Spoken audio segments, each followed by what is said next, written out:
तो यहां पर उन्होंने कहा कि व्यक्ति सही गलत का फर्क भूल गया है। ये देखते देखते मैं वृंदावन की ओर गया तो वहां यमुना नदी के तट पर एक देवी स्वरूपा बैठी है, बहुत रो रही है। उसके पास नीचे दो वृद्ध पुरुष लेटे हुए हैं, अचेतन अवस्था में, ऊंची ऊंची सांसें ले रहे हैं। ऊंची ऊंची सांसें यानी सांस लेके थोड़ी बताना है, मतलब क्या होता है ऊंची ऊंची सांसों का। एक अर्थ है अंतिम सांसें, यानी कुछ भी हो सकता है, तो वो वैसी अवस्था में है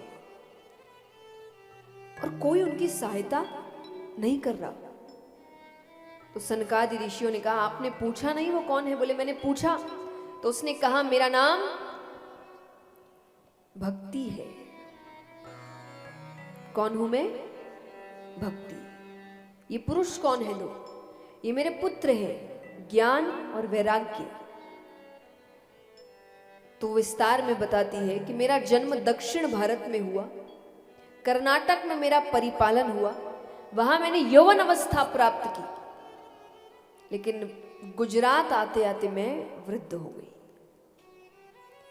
देखिए दक्षिण भारत में उस वक्त बड़े बड़े ऋषिगण हुए जिन्होंने पूरा जीवन ही भक्ति के प्रचार प्रसार में लगा दिया।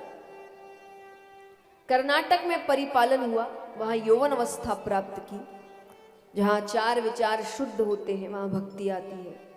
आज भी वहां कई भक्त हैं जो नियम अनुसार निर्जला एकादशी का व्रत करते हैं। गुजरात में भक्ति वृद्ध हो गई। उस वक्त गुजरात में बिल्कुल भक्ति नहीं थी, बिल्कुल नहीं। माने स्थिति ऐसी कि किसी के सर पे टीका लगा भी देख लेते तो पूरा गांव काम काज छोड़कर कहता कि पहले इसको बाहर निकालो। ऐसी परिस्थिति थी। उस वक्त गुजरात में एक भक्त हुए नरसिंह मेहता। मुझे नहीं पता यहां कितनों को पता है,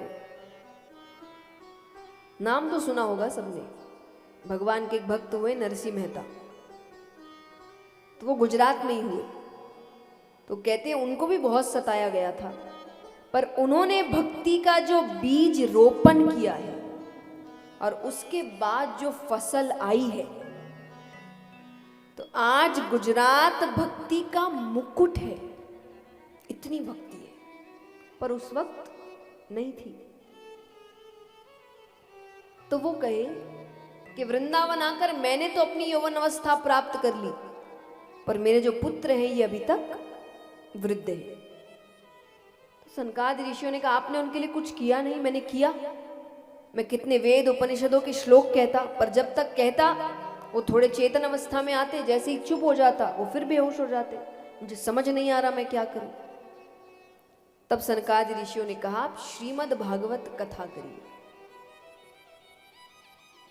श्रीमद् भागवत कथा भगवान की लीलाएं हैं, भक्ति है, भगवान से आपको जोड़ती है। देखिए कलयुग में श्रीमद् भागवत का महत्व अलग है। क्यों? क्योंकि ज्ञान ज्यादा सुनते नहीं लोग, और श्रीमद् भागवत में भगवान की लीलाएं हैं। लीलाएं सुनना सब पसंद करते हैं, पर बस तकलीफ यहां है कि सिर्फ सुनते ही हैं। मैं एक बात कहती हूँ कि आज एक बड़ा हल्ला है कि हम राम राज्य लेकर आएंगे। हाँ कि ना? राम राज्य क्या होता है? राम राज्य का अर्थ क्या है बताइए?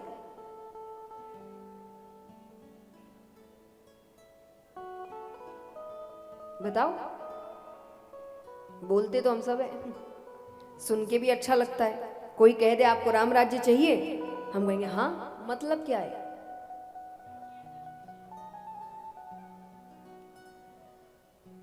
जब हर व्यक्ति श्री राम के जीवन से सीख लेकर अपना जीवन वैसे ही जिए, तब असल में राम राज्य होगा।